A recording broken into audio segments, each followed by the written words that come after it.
సామాజిక సేవా సంస్థ నిర్వహిస్తుంటారు. దాని తరఫున మా సాధ్యమైన వరకు కార్డ్స్ కానీ బుక్స్ కానీ పంపిణీ చేస్తూ ఉంటాం విద్యార్థుల కోసం.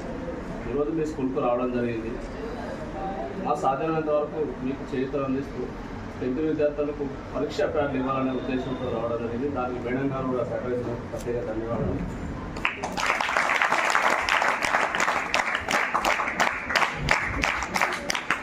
పిలవగానే ఈ యొక్క కార్యక్రమానికి వచ్చినటువంటి మా సహోదరుడు రాయకల్ మండల ప్రెసిడెన్సీ విలేకరులందరికీ ఒక జాయింట్ యాక్షన్ కమిటీ ఉంటుంది. దానికి అధ్యక్షుడైనటువంటి వాసరావు గారికి ప్రత్యేక ధన్యవాదాలు తెలుపుతూ వారిని మాట్లాడవలసిందిగా తెలియజేస్తాను.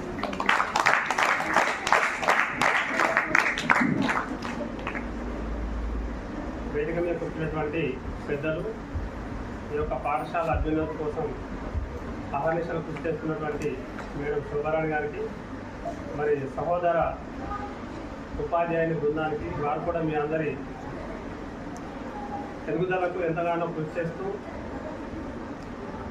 జగిత్యాల జిల్లాలోనే మీ యొక్క పాఠశాలను ఒక ఆదర్శ పాఠశాలగా తీర్చిదిద్దేందుకు అహర్నిశలు కృషి చేస్తున్నారు. ఎందుకంటే మాకు యాజ్ ఏ రిపోర్టర్గా నాకు తెలుసు. అంటే మేడం గతంలో నుంచి పరిచయం ప్రిన్సిపల్ గారు, ఆమె చేసేటువంటి కార్యక్రమాలు కానీ, వారితో పాటు ఉన్నటువంటి ఉపాధ్యాయుల బృందం కానీ, వారిచ్చే సహకారం కానీ మీ యొక్క ఎదుగుదలకు మధ్య తోడ్పడుతుంది. ఎందుకంటే మేము ప్రతిసారి మీరు చేసే ఏ చిన్న కార్యక్రమాలనే ఒక రాష్ట్ర స్థాయిలో ఫోకస్ చేసేది ఒక పాత్రికేయ రంగమే. అదే రంగంలో కూడా మేము ఉన్నాం కాబట్టి మీ యొక్క చేసేటువంటి ఏ చిన్న కార్యక్రమాలని అంటే మంచి చేసే ఏ చిన్న కార్యక్రమాలని మా ద్వారా ఫోకస్ అవుతాయి. కాబట్టి మీ యొక్క అభ్యున్నతికి మీరందరూ పాటుపడుతున్నందుకు, మాకు ఈ అవకాశం కల్పించినందుకు కూడా వారికి ప్రత్యేకంగా ధన్యవాదాలు తెలియజేస్తూ, ఈరోజు కార్యక్రమానికి తమ్ముడు చిత్తకొండ సాయి కుమార్ అని చెప్పేసి రాయకల్ మండలంలోనే మంచి సామాజిక సేవ కార్యకర్త, అదేవిధంగా మాతో పాటు తోటి పాత్రికేయుడు కూడా, చాలా గ్రామాల్లో కూడా ఎందరో నిరుపేదలకు తన వాస్తవానికి మన మాదిరిగా ఓ మధ్యతరగతి కుటుంబం కాకుండా ఇంకా చిన్న తరగతి కుటుంబం నుంచి వచ్చినప్పటికీ కూడా నిస్వార్థ సేవతోటి, అంటే తనకు ఏం రాకుండా పర్వాలేదు కానీ నాతో పాటు ఉన్నవారు ఆపదలో ఉండకూడదు, వారికి ఎంతో కొంత నా వద్ద సహాయం చేయాలని ఒక సద్భావంతో ఇటువంటి సామాజిక ఒక కార్యక్రమాలు చేపడుతూ చాలా కార్యక్రమాలు చేపట్టడం జరిగింది. దీనిలో కూడా భాగం కూడా మన గతంలో కూడా మన దగ్గర మీకు తెలుసుకున్నా లేదో కానీ డిగ్రీ కళాశాల సాధన సమితి అని చెప్పేసి కూడా గతంలో కూడా తమ్ముడు ఆధ్వర్యంలో కూడా దానికి ఒక ఉద్భవించి కార్యక్రమాన్ని మంచి సక్సెస్ చేసాం. ఎంపీ కవితతో కూడా మనం డిగ్రీ కళాశాల తీసుకొచ్చుకున్నాం కానీ అనివార్య కారణాల వల్ల మళ్ళీ అది రద్దు అయిపోయింది. దాన్ని మరోసారి కూడా ఉద్యమాన్ని ఉధృతం చేసి ప్రతి ఒక్కరికి కూడా డిగ్రీ కళాశాల ఏర్పాటు కోసం మనం శాసకుల తమ్ముని ఆధ్వర్యంలో కృషి చేస్తామని ఆశిస్తూ, ఈ యొక్క సామాజిక సేవా చైతన్య కార్యక్రమంలో పాటు తమ్ముడు చేసే కార్యక్రమాలతో పాటు ఈరోజు మీకు చంద్రుడికో నూలుకోలాగా మీకు ఏదో కొంతమైనా సహాయం చేయాలని ఒక సుహృద్భావంతో ఈరోజు తమ్ముడు మీ యొక్క పరీక్షల నిమిత్తం ఫ్యాన్లు తీసుకురావడం జరిగింది. ఇది ఒకటే కాదు, మొన్న గవర్నమెంట్ గర్ల్స్ హై స్కూల్లో కూడా పంపిణీ చేయడం జరిగింది ఇదే వేదిక ఆధ్వర్యంలో ఒకట. అంటే ఇటువంటి కార్యక్రమాలు గర్ల్స్ హై స్కూల్ అంటే తమ్ముడు ఏంటంటే మీరు చాలా మంది ఉన్నారు డిఫరెంట్, ఇంతకుముందు వచ్చినప్పుడు అడిగినారు ఒక మన మండలంలో ఉన్నారంటే కాదు, అన్ని మండలాల నుంచి ఉన్నారంటే నిజంగా గర్వకారణం. అంటే మా రాయకల్ మండలం అంటే ఈ పాఠశాల గర్వకారణం అనుకుంటుంది. ఎందుకంటే నిన్న బోధించే ఉపాధ్యాయులు కానీ ప్రిన్సిపల్ కానీ ఒక డెడికేట్ అంకిత భావంతో పనిచేసే తత్వంతో మీరు వేరే అక్కడికి వెళ్ళి వచ్చి ఇక్కడ చదువుతున్నారంటే ఈ గొప్పతనం అంతా కూడా ఈ ప్రేక్ష అంతా కూడా వీళ్ళదే. ఇటువంటి గొప్పతనాన్ని తీసుకొస్తూ రాయకల్ మండలానికి మంచి పేరు తీసుకొస్తున్నందుకు కూడా వారికి ప్రత్యేకంగా ధన్యవాదాలు తెలియజేస్తూ, ఈ కార్యక్రమం ద్వారా మీ యొక్క సమస్యలు ఏమైనా ఉంటే మా దృష్టికి తీసుకురండి అమ్మా. ప్రతి ఒక్క అంశాల్లో కూడా మీకు ఒక సోదరు లెక్క అనుకోండి, మీకు తోబుట్టు లెక్క, మీ ఎటువంటి సమస్య వచ్చినా కానీ మేడం ద్వారా కాకుండా మీకు ఇండివిజువల్ వారు కానీ వారికి సహకరిస్తున్నటువంటి ఉపాధ్యాయ బృందం కానీ రియల్గా గ్రేటు. అంటే దానికి అనుగుణంగా వీరు చెప్పేటువంటి విద్యాబుద్ధులు నేర్చుకొని ఈ యొక్క సంస్కృతి సాంప్రదాయాన్ని మీరు బయట కూడా ఫోకస్ చేయాలి. ఎందుకంటే ఇప్పుడు మీరు అన్నారు రాష్ట్ర స్థాయిలో కూడా వాక్చాతుర్యం అంటే అది ఆషామాషి కాదమ్మా. ఎందుకనంటే ఎగ్జాంపుల్ చెప్తా మీకు ఏమైందంటే ఇప్పుడు రాయకల్ మండల జనరల్ బాడీ అంటే మీరు మా గ్రామాల్లో కూడా మీరు ఈ మధ్య మీకు పోలింగ్ పెట్టారు, మాస్ పోలింగ్ బయట ఉంది కదా, మన సర్పంచులు ఎంపీడీసీలు ఏదా ఎన్నుకోవాలని చెప్పేసి. సరే మన అమ్మ నాన్నలు ఓటేస్తేనే మన ఊరికి గ్రామ పంచాయతీలో కూడా సర్పంచ్ అంటే ఎన్నుకోండి. మీకు తెలుసా సర్పంచ్ అంటే? నేను ఇంతకుముందు రామోజపేట, మాది రామోజపేట, నేను రామోజపేట సర్పంచ్ ప్రెజెంట్, అంతకుముందు వీళ్ళకి ఇప్పుడు కూడా ప్రెజెంట్ వీళ్ళకు. అంటే అంటే అనుభవం చెప్తున్నా. అంటే అటువంటి వ్యక్తులు కూడా సర్పంచ్ లెవెల్ ఉన్న వ్యక్తులు కూడా గ్రామానికి మొత్తానికి కూడా నాయకులు వాళ్ళే. ఏ సమావేశమైనా ఏ సమస్య ఉన్నా స్పందించాల్సింది వాళ్ళే. అయినప్పటికీ కూడా వాళ్ళకి అధికారం ఇచ్చినా కానీ వాళ్ళు ఇప్పుడు జనరల్ బాడీలో మాట్లాడాలంటే మైక్ ఇస్తే ఎవరు కూడా మాట్లాడదమ్మా. కానీ ఈ రోజు నువ్వు రాష్ట్ర స్థాయిలో కూడా ఒక వాక్చాతుర్యంలో కూడా ఆ విధంగా ఉపన్యాసం పోటీలో పోయినావంటే రియల్లీ గ్రేట్. రాబోయే రోజుల్లో కూడా నువ్వు ఖచ్చితంగా ఏదో ఒక లీడర్ అవుతావమ్మా. నిజంగా అందరి మా తరఫున మీ అందరి ఒక అభ్యాసానికి ఒక అభినందన తెలియజేయండి.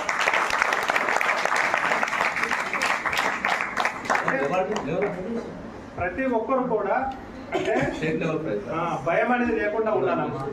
మనకు ఏదున్నా కానీ సాధించాలంటే మన యొక్క కళను బయట పెట్టుకోవాలంటే కేవలం ఒక స్కూల్ స్థాయిలోనే మన కళ యొక్క నువ్వు బయటకు పెట్టుకోవచ్చు. మీరు ఇంటర్మీడియట్కి వచ్చారా మిమ్మల్ని పట్టుకున్న వాళ్ళు ఉంది. అంటే మీ ఇష్టం, మీరు చదివితే చదువుంది, లేకపోతే మీ ఏమైనా చేసుకోవాలని చెప్పేసి వాళ్ళు వేలు పెడతారు. కానీ 10th లోపల ఏదైతే ఉంటుందో మీకు ఖచ్చితంగా రాకున్నా అని కొట్టి మరి చెప్తారు. అంటే మనం అనుకుంటారు ఈ మేడం లంగా బాగా ఉంటుంది కాబట్టి మేడం లంగా అనుకుంటారు. కానీ తప్పు.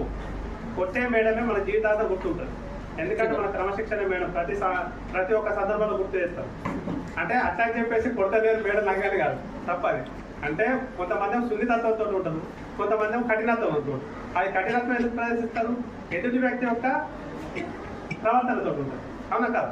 మీరందరూ ఇప్పుడు సైలెంట్గా ఉన్నారు. మీరు గాయగా అయితే ఏమనుకుంటాం, ఏ పిల్లలంతా అల్లరు ఇలా దగ్గర లేదనుకుంటాం.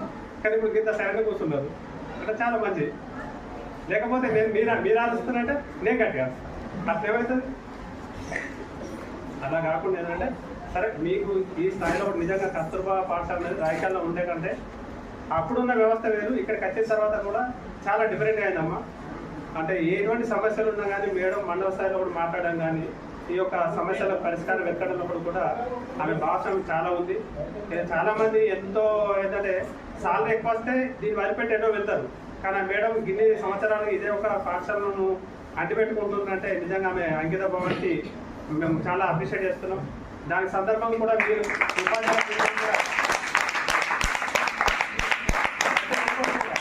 ఉండే ప్రతి ఒక్క ఉపాధ్యాయులు చాలా మంది నుంచి కూడా ఇక్కడ ఈ కస్తూర్బా పాఠశాలలో పనిచేస్తుంది.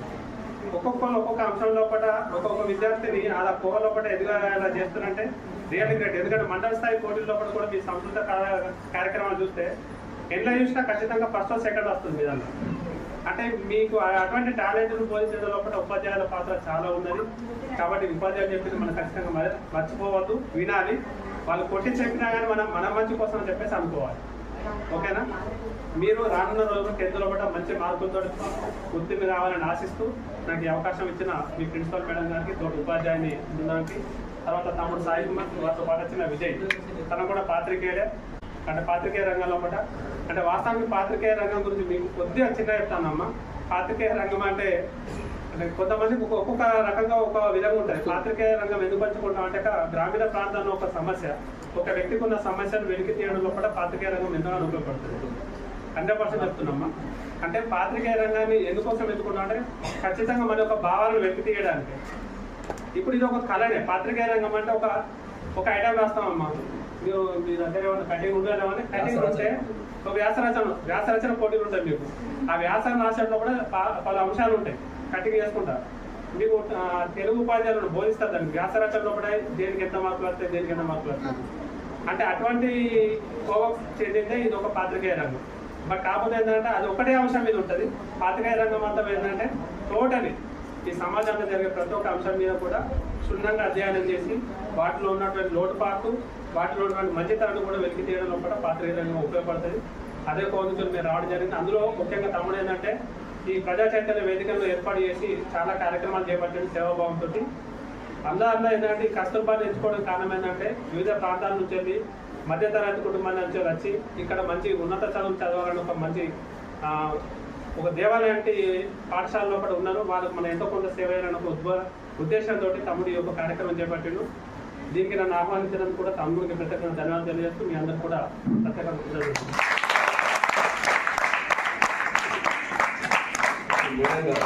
ప్రిన్సిపల్ మేడం గారు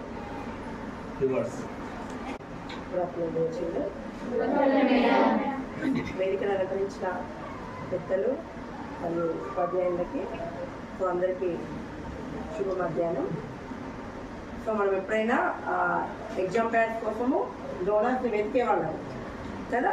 ప్యాడ్స్ కానీ మీకు ఏమైనా పెన్స్ కానీ ఈసారి మనము అడగకముందే సార్ వాళ్ళు స్వచ్ఛందంగా మీ స్కూల్ పిల్లలకి ఇస్తామని ముందుకు వచ్చిందా.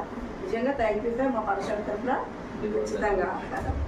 ఎందుకంటే వీళ్ళకి ఎంకరేజ్మెంట్, ఎగ్జామ్స్ ముందు ఎంకరేజ్మెంట్ అవుతుంది.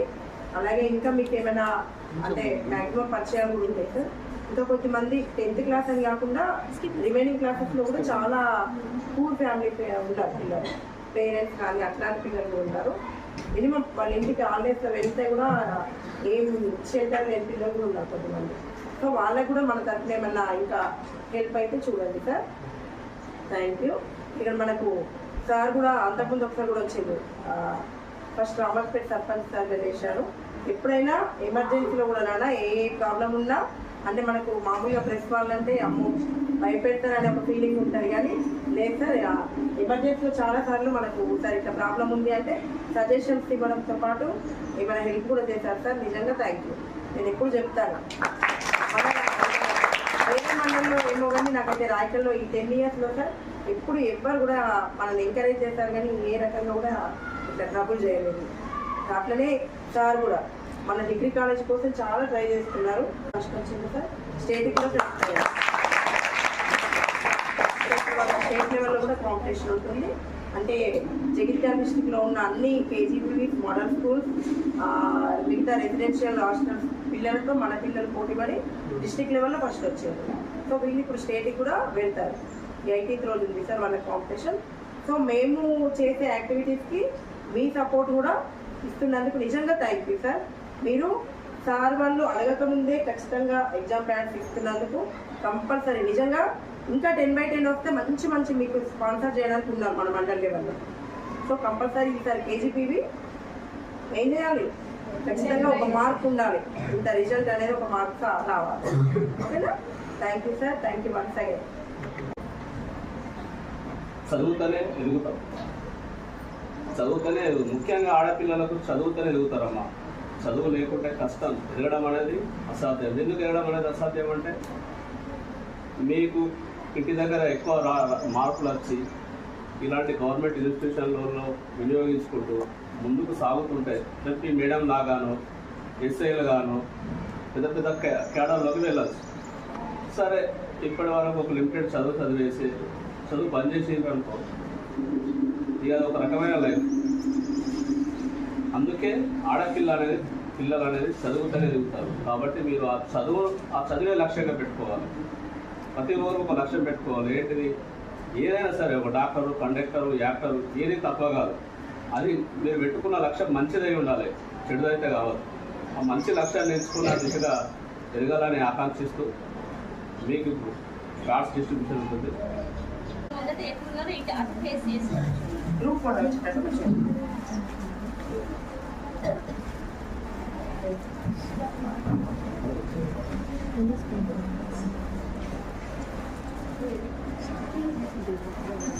ఈ దేవుడు ఆ దేవుడు అని చూసుకోకండి.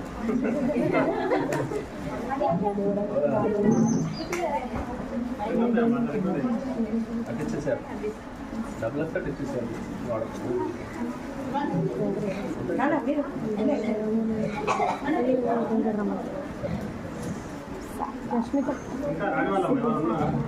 బ్యాక్ ఉన్నది